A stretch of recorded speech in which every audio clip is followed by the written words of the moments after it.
All right. Last problem here in homework. I believe this is your homework 13. This is problem 37 on page 219. You're assigned its sister, which is problem 38.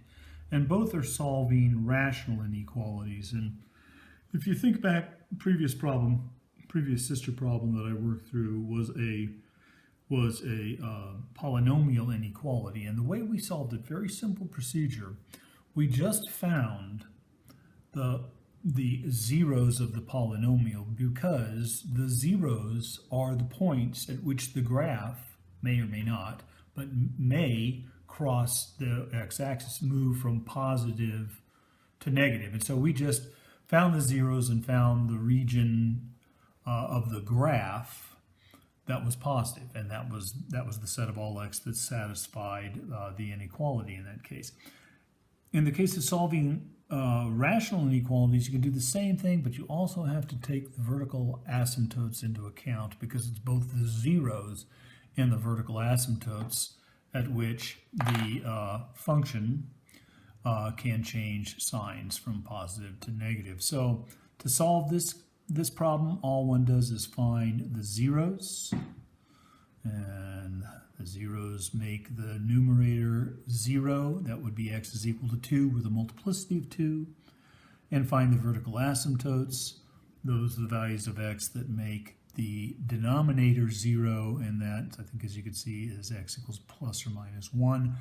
And both of those vertical asymptotes, both 1 and minus 1, have multiplicity 1. So that if I draw, well, I'll draw an x and y axis, but I can fall short of doing the plot. All I really have to do is get this information down. I have to get down that there is a 0 at the point 2, 0, and I'm going to divide space there because it's possible that the function crosses at this point and goes from positive to negative or negative to positive. But in fact, since this particular 0 has multiplicity 2, the graph touches, which means that that the function does not change sign as it goes across here.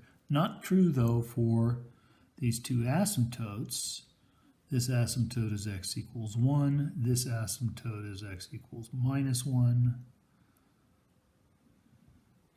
And both have multiplicity 1, and that means the graph will cross as it tries to go across x equals minus 1 and as it goes across x equals plus 1. So now all I have to do is pick a number.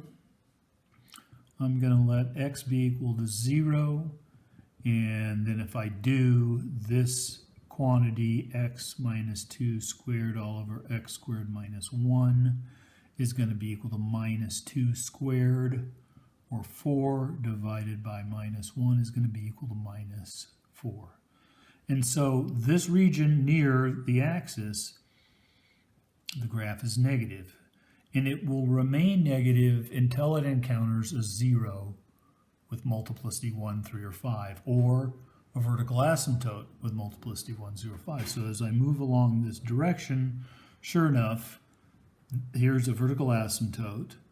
The graph in this region will go like that, and then show up here on the other side and be positive. And so if this side of the vertical asymptote with multiplicity 1 is negative, this side is positive, and the graph will remain positive until it hits a vertical asymptote or a 0. Here's a 0, but it's a 0 with multiplicity 2, and so the graph just comes down and touches here and stays positive, all right? So likewise, if I move in the negative x direction, this region stays negative until I encounter a vertical asymptote or a 0. Here's a vertical asymptote. Its multiplicity is 1.